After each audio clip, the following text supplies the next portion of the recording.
I do is win, win, win, no matter what. Got money on my mind, I can never get enough. And every time I step up in the building, everybody hands go up. Welcome to Fit for Duty, Fit for Life. My name is Coach JC, and I am your coach. Each week, we bring you an inspiring, winning story, an empowering, motivating, winning word so that you can be your best and win more in life. Thank you for joining us today, and now it's time for you to be fit for duty and fit for life. What's up, guys? Coach Isaac here with your Fit First Responder podcast / videocast. You're now tuning in, and we have one of our special guests, Oklahoma Highway Patrol's most amazing female trooper, Sarah Rencken. What's up? How are you, Sarah? I'm good. Yeah, awesome. Good to have you on the show. Yeah, good to be here. She's so stoked to be here. She loves being on camera, right? Do, All yeah. the time. I This love is your favorite. cameras. Exactly. I've This had is a lot of experience lately. Yeah. Yeah. So you were on. Let us know where you're on. Live PD. Live PD. Yeah. How was Quite the that? experience. Yeah. How was that? Be real. You can be real. This is not live PD, so you can be real with It it. was definitely not my favorite, just because I don't like cameras. Like Yeah. I said, puts a whole different aspect having people in your car for one, and then also in your car with a live camera. Yeah, and they're just invading your space. Yeah. Just all up in your business. Throwing you a little bit off your game. Kind of like what's going on right now. Exactly. But Yeah, it's all kind of like good that. because you're not in your patrol car. Right. You're not in uniform, so you can just kind of relax and chill out a little bit. Yeah. So cool. Awesome. So, hey guys, we're going to start it off. So once again, Trooper Sarah Rencken in the house. So today we're going to talk a little bit more about mindset, guys. Talk about mindset as a highway patrolman, as a trooper, whether it is, whatever state you work for, if you're a highway patrolman or a trooper as well. It's all about the mindset, right? You're out there, you're doing your job, you're basically by yourself for most of the time, making your own decisions, making split decisions, within moments notice, and basically reverting back to your training. So, talking about that mindset, I just kind of want to lead into it and just kind of hear from you, hear your heart, and hear basically what you went through. Even let's start from the very beginning prior to joining the troop. Let's talk about that. Like, what made you actually want to join? I'd always kind of had an interest in law enforcement, and I played college soccer. I actually didn't do criminal justice just because I thought about doing physical therapy, and also I had knee issues, and so I didn't think that I would be able to meet the physical requirements. But I actually ended up getting my knee replaced and was able to perform all the tasks and everything that would need to be done for law enforcement. Cool. So then I decided I would go ahead and do that and follow that career path. So Highway Patrol and regular, just police department as a B cop, right? What attracted you the most to the Highway Patrol side? So I thought about going with TPD, and then I met one of the troopers at church and did a few ride-alongs with him, and I just liked the freedom and everything that troopers had and the different type of calls. You have a lot more freedom throughout your day to kind of do what you want and focus on what part you would like to in law enforcement. And then also, if something with the police department intrigues you, you can always go and do that at the same time. Oh, cool. Awesome. So let's go right into it. Let's dive right into basically joining the Highway Patrol. Like, so obviously you have, two types of ways to go about it, just like you were talking about being as a beat cop and then going to Highway Patrol side. How was the training like? Just like we were talking about, you being in basically out on the road on your own, making split decisions at the moment. How was the training for you when you went into the academy?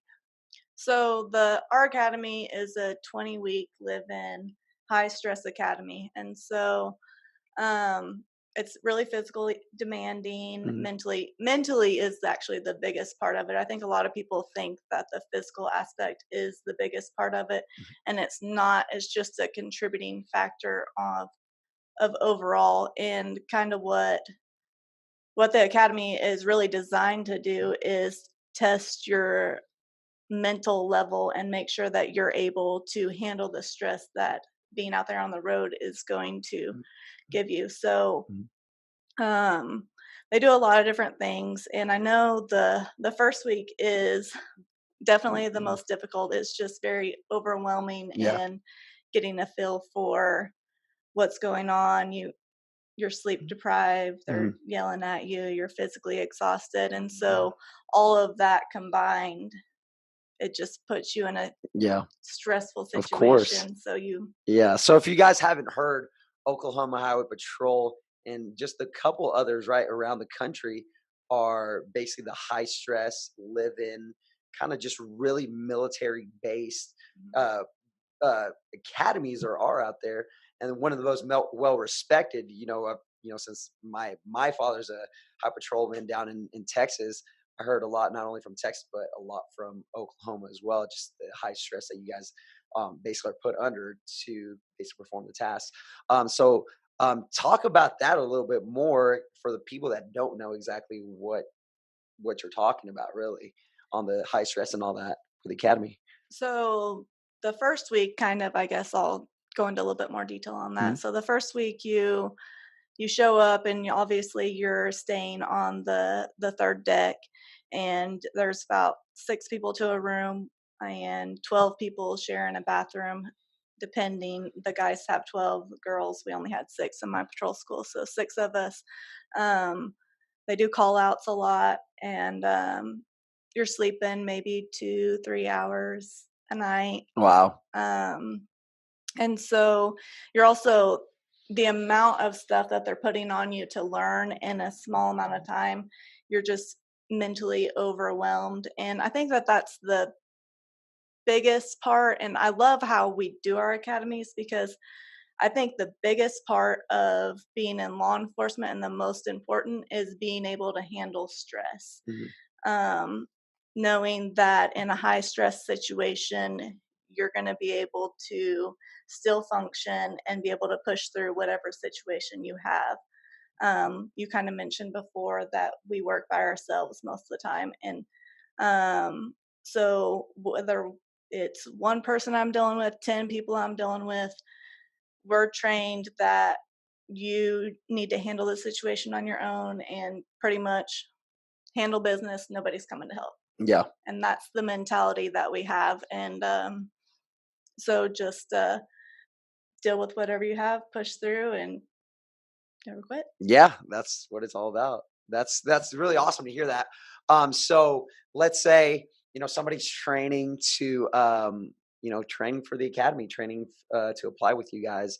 I know you guys just opened up your application pool not just too long ago, right, for the 66 Academy. Yeah. All right. So you guys it's going down with that. So what would you best say that got you mentally prepared? And you said physically, right? That's part of that's a component to it. But what would you say got you mentally prepared for the task that was ahead of you during the academy?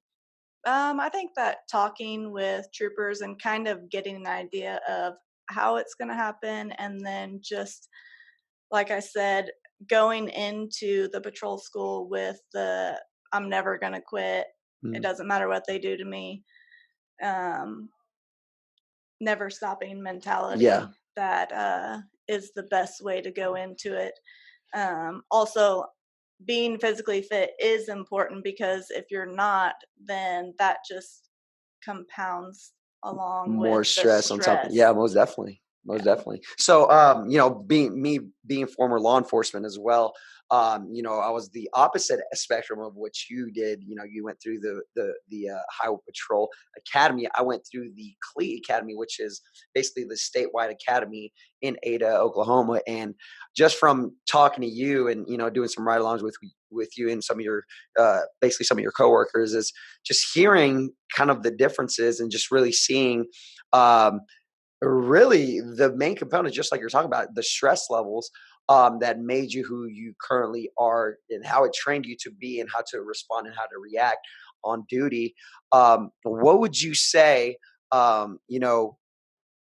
what that mentality, the strength mentality, and basically just knowing that nobody's going to come out and help you, what has that done for you? Not only on duty, but what has that done for you in other spectrums of your life? Because we talk about being fit for duty and fit for life as well here at Fit First Responders. But let's talk about that opposite spectrum, just like we were talking about being fit for duty. But what about you being fit for life? How's that helped? I think the mentality of just dealing with the situation you have and pushing through and never giving up, you can take into any aspect of your life, Mhm. because a lot of things are thrown at you in life and it's usually not what you plan, Mhm. but you can either take that and become better, or you can let it get to you and not Kind of and let it let sink it you. change your life Yeah. and in a negative way. Yeah. But so yeah. Yeah, I hear that. Well, speaking of that, we talked about it before, and you've been here for how long? You've been with Fit First Responders? Year and a half, 2 years, I Year and a think. half, 2 years. So we've heard, when you first came through, I remember meeting you, and you were, everybody was talking you up. You're one of the elite, basically elite in your class when you graduated. What class did you graduate with? The academy? 61st. 61st. So with that, hearing about you, you came through, and then you were gone for a little bit, and I didn't hear when you were gone. It was just kind of like a, all right, cool. I just thought you just did your own thing. You just went about your way, but you actually went through this crazy, just like we were talking about, uh, being thrown a curveball at you, Yeah. and you went through some stuff in life and on your personal life. L- Let's talk about that real quick. Share with us what exactly you went through. I don't want to take your crown here, but to talk about what happened with your personal life, and then from there, how it led you into where you are now. So I was working and I got hit at work in my patrol car, and so I went to the hospital to get checked out because I got rear-ended, and they did a head and neck CT and found a brain tumor, just unrelated to the crash and everything. And so at that point, I was placed off of work for the risk of seizures or whatever Yeah. might occur while I'm working. Had the tumor removed, and I was off work for about 3 months and came back. And So she talks it up. Doesn't talk it up. She talks it down. A brain tumor. Yes, you guys heard it. It's a brain tumor. Like that's a crazy curveball. Like just thrown at you, right? What was that? What was that initial feeling when you heard that? Like, what'd you think? complete shock. I was like, no, no, I'm here for the car accident. Yeah. I'm not here for no. I got hit, and so it was kind of. I was in complete shock. I actually had one of my partners sitting in the room with me, and the doctor walks out, and he was. I looked at him, and I was like, "What did he just say?" And he was like, "Yeah, yeah, you have a brain tumor." I was like, "Cool. Okay." Wow. So Yeah, that's definitely a curveball thrown at you for sure. So let's talk a little bit deeper on that. So you basically find out initial shock. How long does it take you to process that? Like, take you a couple of days, yeah, or how did? probably a few days. Yeah, a couple of days. Yeah. And then from there, obviously, you guys, went through the blueprint, went through the plan with the doctor, and basically you having to get surgery. You got Mhm. surgery. What did you feel at the time post surgery? Let's talk. How did you feel? Because let's be real, every time life throws us a curveball where we don't comprehend and we don't understand why it's happening, and then you're little by little you're recovering, but you don't know your whereabouts on how it's gonna impact you in your job, your personal life. How did all that go down? What were your thoughts? Well, so I had actually just been on the TAC team for about, I think, 8 months when I found out this news. And so that was a big concern of mine, Hmm. being a new member of the TAC team. And obviously, that's physically demanding. And I was having to take time off of working out. Hmm. And anytime I have to take time off of working out also affects my mental state, because I work out all the time, Yeah. love it. And it keeps me not just physically healthy, but emotionally healthy. It's Hmm. one of those releases for me. And so that was definitely a challenge in the recovery process. And also just dealing with the aspects that I didn't even know I was dealing with of having the brain tumor. It affected me while I was having it more emotionally than I thought it did. Mm. And so after I got the brain tumor out and I had different emotions towards things that I didn't even realize that that was the reason I was having those Oh, wow. emotions. Wow. So it was shifting the emotional side, was changing the mindset as well, like a perspective of things of Mhm. basically your current life. Like how did all Yeah. that So play out? it was in my mood and decision making area. And so it just, I viewed things a little bit more negatively Hmm. when I had the brain tumor. And so once that was out, and then obviously some of the medications messed with some stuff there mentally. But once it was out and I was able to kind of get along the recovery process and kind of reanalyze Hmm. everything, and then I realized how much it had actually been affecting me because I Wow. didn't really have a whole lot of symptoms. Hmm. I had some headaches, but I kind of figured, well, I probably need to drink more water. They're Yeah. normal things Yeah. because they weren't bad headaches or anything. So I didn't think anything of it. Hmm. But other than that, I wouldn't have had any idea anything was going on. Wow. So basically what happened, you got rear-ended. It basically became a blessing Yeah. because they were able to figure out that you had a brain tumor at the time. And let's talk, post, surgery as well. Just go a little deeper. Did you ever have a fear of losing your job? Did you ever have a fear of not being able to perform at the level that you used to perform, the mentality that you used to have? Yeah, for sure. It was a big concern of mine actually, and it there was another curveball because we didn't really discuss prior to surgery the things that I would be able to do after surgery. Mm. Um, we just kind of discussed like the process and getting the surgery and getting it Mhm. out and getting it taken care of. So then, as I'm going along in my recovery process and talking with my doctor, obviously I love to train and fight and Mhm. spar and do rolling. And I'd always wanted to go into our DT program as an Mhm. instructor. And so That's defensive after, tactics. If y'all don't know what she's sorry. talking about, defensive tactics. Yeah. So after surgery, and I'm in a ways in the recovery process and wanting to get back to work and everything, Mhm. and talking with my doctor about wanting to go through our DT instructor program, and he tells me that that's not a good idea. Yeah. Not just then, but ever, and that he didn't really like me even doing my job. But Wow. and so that was since I'd wanted to do that since I'd been on the patrol. That was a difficult one to. Yeah. That was the biggest pill to swallow out of all the medication you were taking. Yeah, Yeah. yeah, exactly, I hear that. exactly. I hear So that. So basically on that, right? You said it, and you probably won't ever talk it up, but I'll talk it up for you. You were on the TAC team, right? mhm. Oklahoma Highway Patrol's tactical team. Like that's statewide. That's basically the big show, right? That's a pretty prestigious position to actually get into, right? Yeah, So talk to us on that mentality on how to get into that. So like knowing that you're a trooper, right? You made it through the academy, led you forward, and then what made you decide to go in the TAC team? And let's hold on. I'm gonna pull back to you as well. You're the first and the only woman, right, mhm. to actually make the TAC team Yeah, ever in the history of Oklahoma Highway Patrol. yeah. Yep, making it happen, making it work. So, all right, cool. Let's talk about that.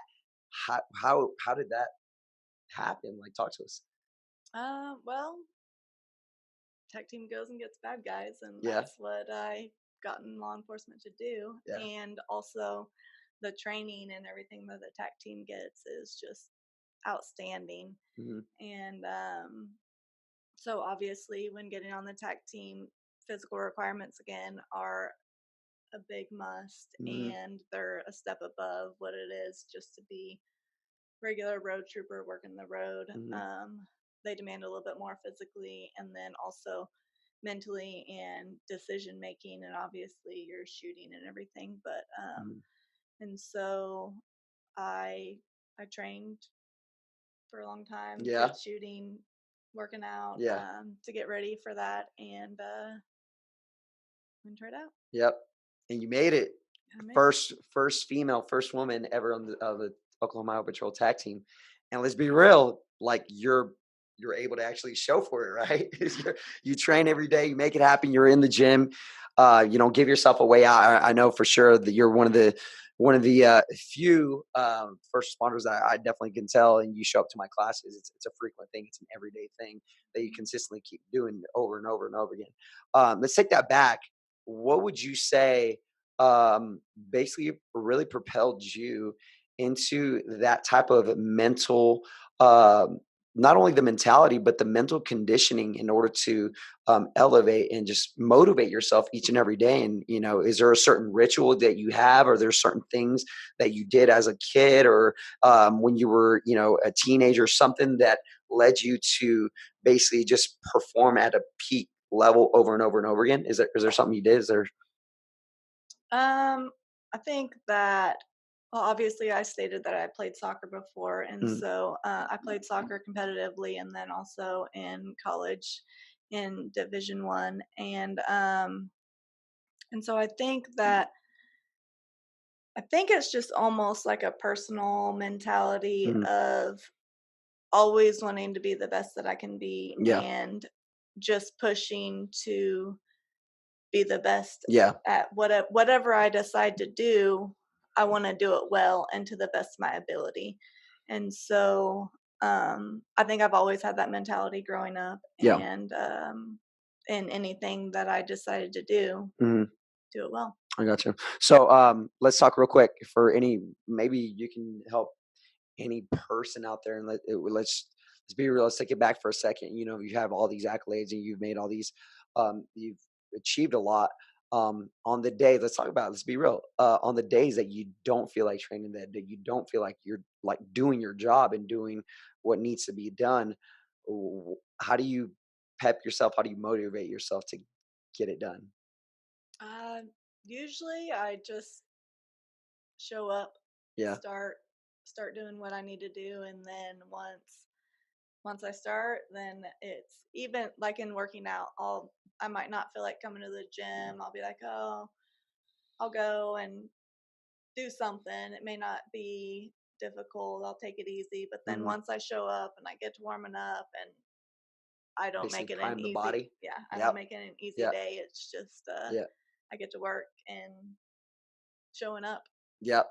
It's That's a first step, guys. So if you have trouble showing up at work to work out, guys, let's be real. We're human beings. We work off emotion. But the biggest thing, and I think this is one thing we really push out when this is the mentality we think here at Fit First Responders, is that you just got to show up. You just got to show through those doors and just step through those doors, whatever it is. You may be going through some highs, you may be going through some lows. Doesn't matter what you're going through. I'm telling you, if you just show up, not only for your workouts, but in life as well. Just show up. If you got to fake it, like we say all the time, fake it till you make it. If you want to put a fake smile on your face and just step forward and just do what you got to do, I promise you, once you start getting into it, you start getting in the groove of it, right? It's going to change that physiological state. And that's what we talk about here a lot. I know Coach JC talks about, change your physiological state, change the record in your mind. And how you do that is obviously you do something that is different. You do something, you step away from where you currently are. So if you're in a funk, right, in a certain spot, let's say you're at home, you're just chilling on your couch and hanging out, and you're just in this funk, in this mental, like, just you can't get out of it. I promise you guys, if you just get up off the couch, if you put your shoes on, if you go out for a walk, you go out for a run, you do something where it elevates your heart rate, it elevates your creativity, your mind. If you're reading something, do something different than what you're doing. I promise you, it's going to change your mood, change your perspective, and do something into doing something more productive with your life, guys. But I'm telling you, once again, change it. All you got to do, step forward, take action, and make it happen. But other than that, Sarah, let's talk a little bit more. So, tac team, surgery. surgery, recovery, you're back on your game, you're back at work. You know, how far, like, how long did it take you to recover from surgery? I was off work for 3 months, and then coming back, I really wanted to come back to work, and so I talked with them. I wasn't quite healed up when I came back, Mhm. but we decided that to go ahead and release me to go back to work. Yeah. Were you on light duty and all that stuff, or was it just No, we back? actually don't have light duty, I got so you. if you're working, then it's You're full. It's all just or good. You're good to nothing. go. Yeah, 100%. Yeah. So let's go back to, let's go right into that, and you know the mentality again. Obviously, when you go through surgery and when you're a tag team, and what mentally, what did that, obviously that kind of brought you back a little bit, just kind of reassessed, and reevaluated where you were going with your career. So how did that propel you forward? What was your mentality there in order to propel you forward, to keep moving forward and just to keep being the best version of yourself? Well, like I stated before, you are definitely thrown curveballs from time to time, Mhm. and so when I found out that news and was coming back to work, I just reassessed what I wanted to do, Mhm. and then decided to Just do it. just do it. Just Yeah, do it. Yeah, Nike, just do it. that's right. Yeah. That's awesome. So, obviously, this has been a big, especially you showing up, like I said, on the daily, having that mindset, that really that warrior mindset, where it's got to get done. If somebody's going to do it, it's got to be me, and it will be me. What's another thing that you would say that you would just give just a word of advice to any first responder out there that's either currently struggling mentally, emotionally, spiritually, physically as well? We all go through different things in life. Like we talked about, we're thrown different curveballs each and every time. What would you say to that first responder right now that is just down and out, just listening to this podcast and just saying, I have no hope. I don't know exactly what I'm going to do. If I don't get back on my game, if I'm going to lose my job, I might lose my family, my finances. What would you say to them? Just to give them just a little uplift and encouragement. So I think that one of the biggest things is being adaptable to whatever situation you're given Mm. and showing up, working hard. Also finding one, maybe two people that you can count on to be there emotionally, work Mhm. out with you, whatever it may be, but to take what you have, deal with it, and be the best that you can be with the situation you're given. Yeah. Because we're all given different situations, all given different things to deal with in Mhm. life, and everybody's dealing with something. Yeah, I've of learned course. that. So take what you have and adapt. Be able to adapt to whatever it is that you're Mhm. dealing with and what you're Yeah. going through, and have one or two close people that are there for you that you can rely on, talk Yeah. to, and 100%. yeah. Yeah, I hear that. So as you guys know, we're a nonprofit, Fit First Responders nonprofit organization. We've been around since 2015. The biggest thing here is, we always stand on four pillars. Is first pillar is focus. What you focus on is what you go get. Next one is fitness, physically, mentally, emotionally, spiritually, in all realms, all areas of your life. Just as a human being, you got to make sure that your fitness is on point. And we're not just talking about, like I said, physically. We're talking about all around. The next one as well is food. What you put inside your body. For you, obviously, this as well. If you're not feeding your body correctly, right? Exactly. If you don't put it in the good, you're going to push out the bad, right? If you put in the bad, you're going to push out the bad. Put in the good, you can push out the good. Talk to us a little bit more, just on that. What do you currently do for your nutrition, how does that work? I know that's a little touchy subject with every first responder. That's why I'm just kind of like, when I ask that question, I got to make sure that you're able to keep up with, no, I'm just not keep up with me, but just Yeah, in okay. general, keep up with your Yeah. job. Let's be real, with your duty. So for you, what do you do to just really maintain the energy, maintain the nutrition and all that at home? So with my job, I don't eat as well as I could while I'm working. Yeah. Just a lot of it's because we're on the go a lot, Yeah, of course. and also I like to have that interaction with my partner, so we usually go eat out somewhere. But Hmm. I know while I'm at home, I kind of just go more by like the 80-20 rule. Hmm. Most of the time I try to eat healthy and eat good, Yeah. and not worry too much about the times that I eat bad, and kind of, Keep it balanced. yeah. And I think that's one of the biggest things we talk about, that in nutrition. If you guys haven't been over to ffronline.tv, nutrition, we have nutrition 101, we have the nutrition 2.0. We have basically all sorts of nutrition to help you guys out. But the biggest thing with the nutrition, she said it just correctly without even, I don't think we've even really talked much nutrition to you. No. But the reality of it is, guys, is, you got to take care of your body. It's your body's, I don't want to say it's a machine, but it is more like an engine. Like, you got to put in the good fuel. You got to put in the premium fuel in order to perform at a high caliber. Obviously, Sarah knows exactly what she's talking about on one end, right? You got to keep the camaraderie. You got to keep yourself sane, right? With not really worrying about what you're eating, what you're putting inside your body. But the other spectrum, you got to make sure that when you are taking full control and you know exactly what your body needs, you feed it exactly the right fuel in order to perform. So we talk about that a lot with us here. We talk about the 90-10 rule. So it's more of the 90% compliant, right? So I'm not quite Yeah. So compliant. you're almost I'm there. the 80-20. We'll give you a little bit more. I'll coach you a little bit more on the Okay. nutrition. We're good. But 10% of that, you basically get to eat whatever you want. It's a balance. It's making sure that we are keeping your body in tune and in line with accordingly with the way it needs to perform. But also, let's be real. We're human beings. We like to go out, and camaraderie is a big thing, especially in the first responder world.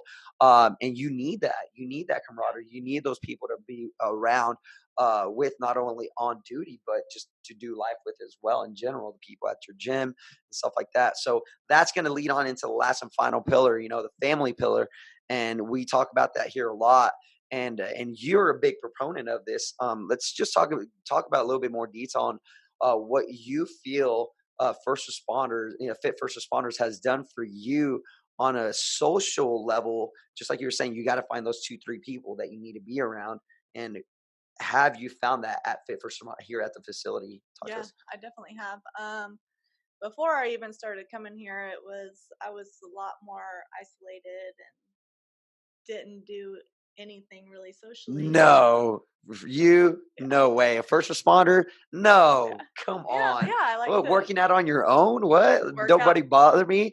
work out Big by headphones myself. in? Yeah. Yeah, Yeah. okay. All Work right. out by myself, somebody tries to talk to you, do the What? what? Yeah, you're kind of bugging me right Yeah. now, bro. Step Yes. away. Yeah.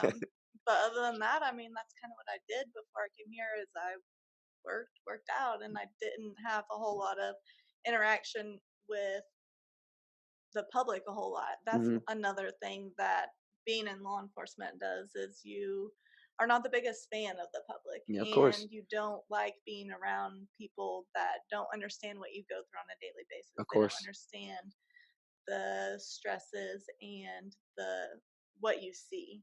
Of course. Um, Because a lot of what you see is they will never see the public. Our community will never see what you see ever in their right. lifetime. What you probably see in a week, you'll Most never see people in your lifetime. stay in their own little bubble and Exactly. Yeah. aren't aware of the things that are going on around them Hmm. and how society is. But as law enforcement, you see everybody more as a whole, I think, Hmm. and that's not always good, or Yeah. most of the time, it's not always good.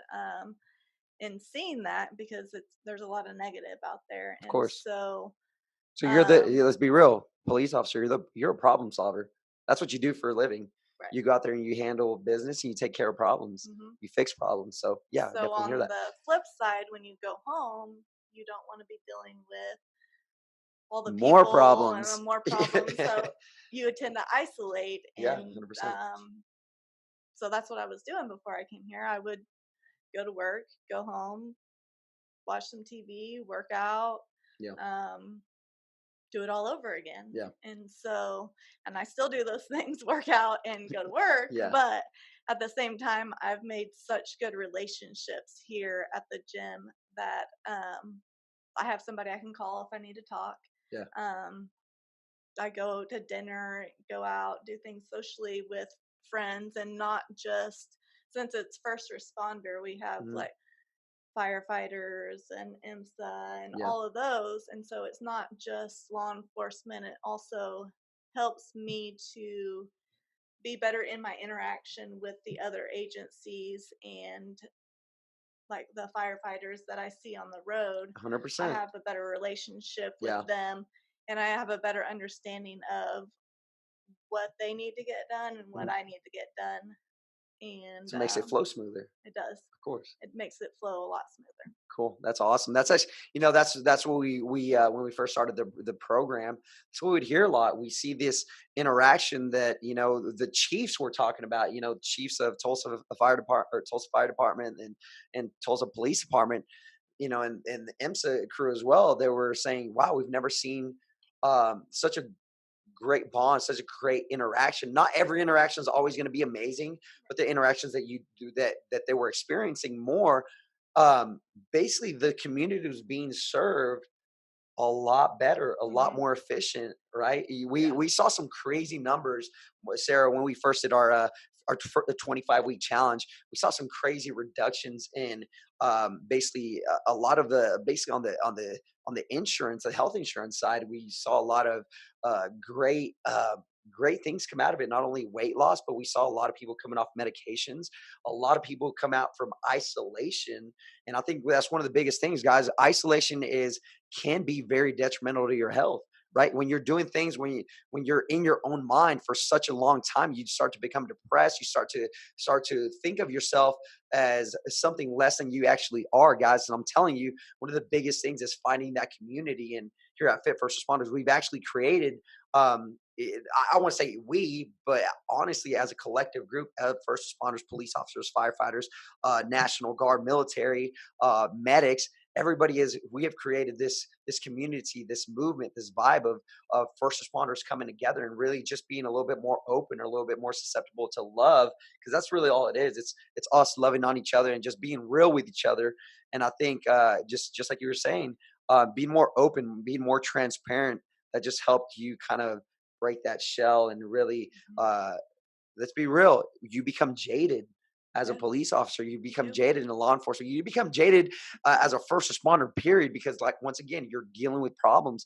So what better way than to go interact with somebody who knows exactly what you're going through, knows what you're doing, and is just there to sometimes even just hear you out. They don't even have to give you a word of advice, right? Just hear you out and your problems and your issues. And sometimes it's just a lot to just kind of like let out. So you're right on that aspect. And guys, if you haven't found a community, a gym or something, man, we invite you guys to come out and basically experience it here at Fit First Responders here in Tulsa. If you're not in the area, guys, you can actually go to Fit First Responders .org or ffronline.tv and join our community there, guys. We're on social media as well. So you guys you're more than welcome to come join us, guys. This is a personal invite to you guys. And Sarah, just right before we close this off, obviously you're Oklahoma Highway Patrol. You guys are recruiting. Is there anything currently right now that you can give, not just the first responder, maybe just to somebody that wants to join the Highway Patrol? Any words of advice, any words of wisdom that you wish that you got, that you received prior to joining the Highway Patrol? Well, I had a decent amount of people put in a lot of effort into helping me get onto the patrol, and so prepare. If it's something that you want to do, then put your all into it and do everything that you can, and prepare in the best way that you can, physically and mentally. Awesome. All right, Sarah. Well, thank you so much. You heard it first from Oklahoma Highway Patrol's Sarah Rencken in the house. Yeah, she's famous too. She's over at Live PD. If you haven't checked that out, go check out those episodes. But other than that, guys, that wraps it up for our podcast/videocast. We will be hollering at you here soon with the next one, guys. This is Coach Isaac here signing off with Fit First Responders. And you are fit for duty, and you are fit for life. So we'll catch you guys on the next one. All right. See ya. Thank you for joining us today. And thank you for doing your part to be fit for duty and fit for life.